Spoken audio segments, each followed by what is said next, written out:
کون سے 10 جانور جنت میں جائیں گے؟ یوں تو اللہ نے جنت انسانوں اور بالخصوص مسلمانوں کے لیے بنائی ہے، لیکن بعض روایات کے مطابق تاریخ میں کچھ ایسے جانور بھی گزرے ہیں جو کہ اللہ رب العزت کے مقرب بندوں کی نسبت سے جنت میں داخل ہوں گے۔ وہ 10 جانور کون سے ہیں جو کہ جنت میں جائیں گے؟ نمبر 1، القصوہ، حضور صلی اللہ علیہ وآلہ وسلم کی اونٹنی۔ نبی کریم صلی اللہ علیہ وآلہ وسلم نے اسی اونٹنی کے اوپر سوار ہو کر مدینے کی طرف ہجرت فرمائی تھی۔ نبی کریم صلی اللہ علیہ وآلہ وسلم کو اس سے بہت محبت تھی۔ یہی وہ اونٹنی ہے جس کے اوپر سوار ہو کر نبی کریم صلی اللہ علیہ وآلہ وسلم نے جبل رحمت سے حجۃ الوداع کا خطبہ دیا تھا۔ میدان عرفہ میں جس جگہ یہ اونٹنی کھڑی ہوئی تھی اس جگہ اب ایک لوح نصب ہے۔ روایات کے مطابق جب حضور صلی اللہ علیہ وآلہ وسلم روز قیامت شان و شوکت سے جنت میں داخل ہوں گے تو اسی اونٹنی پر سوار ہوں گے۔ تو اس طرح آپ صلی اللہ علیہ وآلہ وسلم کی نسبت سے یہ اونٹنی بھی سب سے پہلے جنت میں داخل ہونے والے جانوروں میں سے ایک ہے۔ نمبر 2، حضرت صالح علیہ السلام کی اونٹنی۔ اس اونٹنی کا ذکر قرآن کی سورہ ہود کی آیت نمبر 64 میں کیا گیا ہے۔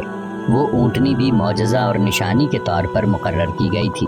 حضرت صالح علیہ السلام کی قوم نے ان سے کہا تھا کہ اگر وہ اللہ کے نبی ہیں تو سامنے پہاڑ سے ایک اونٹنی نکال کر دکھائیں جو کہ باہر آ کر بچہ بھی پیدا کرے۔ چنانچہ ایسا ہی ہوا، لیکن ان کی قوم نے اس اونٹنی کو قتل کر دیا، اس لیے ان پر اللہ کا عذاب نازل ہوا۔ تو روایات کے مطابق یہ اونٹنی بھی جنت میں داخل ہوگی۔ نمبر 3، حضرت ابراہیم علیہ السلام کا بچڑا۔ روایات کے مطابق حضرت ابراہیم علیہ السلام کے پاس اللہ کے 2 فرشتے تشریف لائے اور انہوں نے انہیں بیٹے کی بشارت دی اور حضرت لوط علیہ السلام کی قوم پر عذاب کا حکم سنایا۔ کیونکہ وہ دونوں فرشتے انسانوں کی شکل میں بطور مہمان آئے تھے، اس لیے ان کی تواضع کے لیے حضرت ابراہیم علیہ السلام نے بچڑا ذبح کیا کہ ان کو کھانا پیش کیا جائے۔ تو اس بچڑے کے بارے میں بھی کہا جاتا ہے کہ وہ بھی جنت میں جائے گا۔ نمبر 4، حضرت اسماعیل علیہ السلام کا مینڈھا۔ اللہ تعالیٰ نے جب حضرت ابراہیم علیہ السلام کو خواب میں حضرت اسماعیل علیہ السلام کو ذبح کرنے کا حکم دیا تو حضرت اسماعیل علیہ السلام نے حکم ربی کے آگے سر جھکا دیا اور اللہ کی راہ میں قربان ہونے کے لیے لیٹ گئے۔ تو اس وقت اللہ کے حکم سے ان کی جگہ ایک مینڈھا آ گیا جس نے حضرت اسماعیل علیہ السلام کو محفوظ فرمایا، اور حضرت ابراہیم علیہ السلام نے اسے جب قربان کیا تو اس مینڈھے کے بارے میں بھی کہا جاتا ہے کہ وہ مینڈھا آیا بھی جنت سے تھا تو وہ جائے گا بھی جنت میں۔ نمبر 5، حضرت موسیٰ علیہ السلام کی گائے۔ اس گائے کا ذکر قرآن میں بڑی تفصیل کے ساتھ موجود ہے۔ اسی کے اوپر سورہ بقرہ ہے۔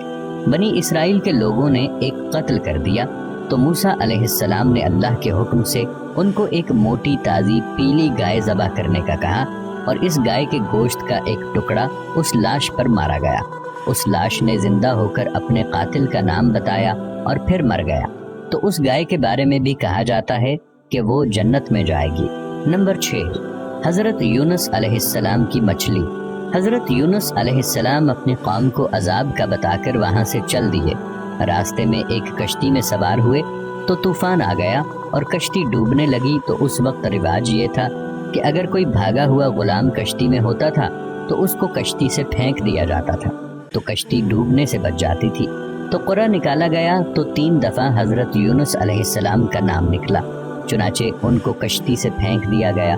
تو اللہ نے مچھلی کو حکم دیا کہ میرے نبی کو اپنے جسم میں محفوظ کر لو، تو اس مچھلی کے پیٹ میں 40 دن تک زندہ رہے۔ بعض روایات میں 3 دن بھی لکھا گیا ہے۔ تو وہ مچھلی جس نے آپ کو محفوظ کیا وہ بھی جنت میں داخل ہونے والے جانوروں میں سے ایک ہوگی۔ نمبر 7، حضرت عزیر علیہ السلام کا گدھا۔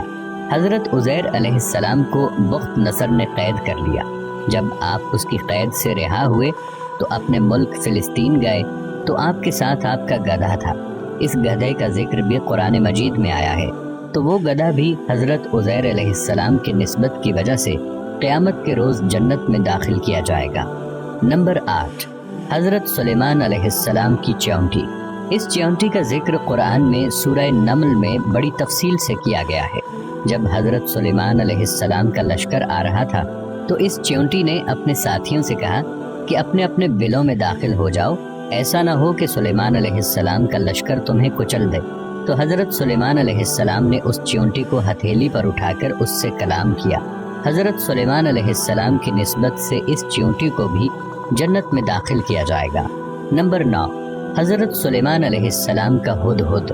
حضرت سلیمان علیہ السلام پوری دنیا کے حکمران تھے اور چرند پرند پر بھی ان کا حکم چلتا تھا۔ حضرت سلیمان علیہ السلام نے پیغام رسانی اور پانی تلاش کرنے کے لیے ایک پرندہ ہدہد مقرر کر رکھا تھا، جو آپ کے ساتھ ساتھ چلتا تھا اور آپ کے لیے پانی تلاش کرتا تھا۔ تو اس ہدہد کے لیے بھی کہا جاتا ہے